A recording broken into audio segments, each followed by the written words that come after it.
Make yourself the object of intense study and you will discover God. Let me repeat that. Make yourself the object of intense study and you will discover God. Think about it for a second.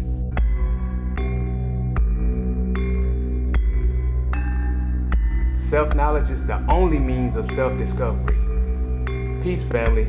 This is the Metu Natir Decoded. So today, family, we're going to briefly build on a true definition of what God is and isn't. I open with the proverb, which for the most part states, as one chooses to study oneself intensely, she eventually discovers God.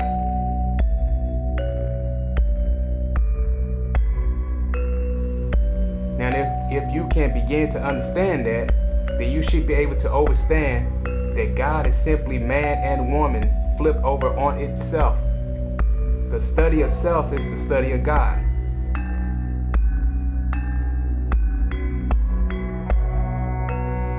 God is not just in all creation, God is all creation. This enforces the truth that we are all creators like God, all gods made in the likeness and image of God. Same powers, same abilities, only in a lesser amount.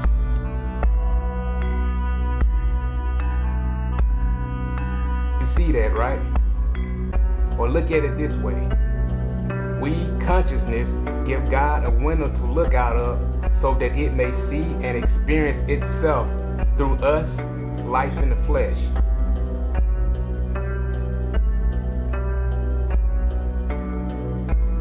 God endowed us all with a will so that we may become divine God, man and woman here on earth through experience and incarnations.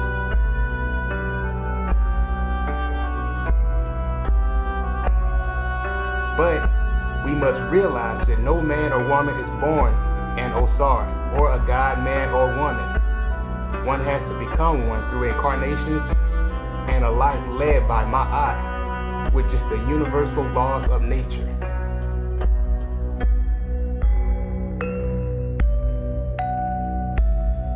So why did God create the world?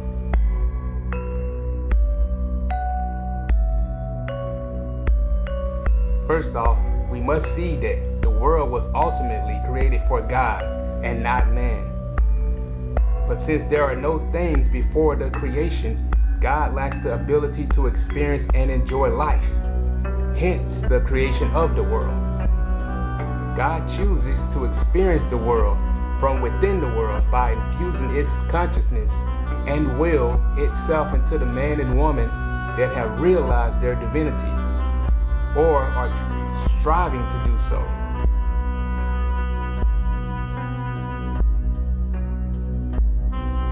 This is the true reason why the world was created. Knowing this, we should all see why it makes no sense to pray and seek help inside of temples, monasteries, and churches, and so on. The body is the one and only true house of God. So listen closely, family. God takes up residence in the world at the center of man's being, wherein it acts during man's spiritual infancy to unify her subconscious, mental, and life support functions. And if man develops the higher parts of the spirit, God then extends its unifying functions to the affairs of man's life. That's simply saying that God helps in the world is not automatic. Or God's help in the world is not automatic.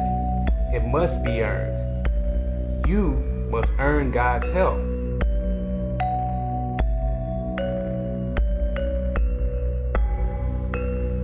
And you earn it by working to become a God, man or woman while here on earth. So I know that there's a lot of conscious folk putting out false information, but it's out of self-ignorance, stating that the man is God and not the woman, or vice versa. This is completely false. The man and the woman are both God.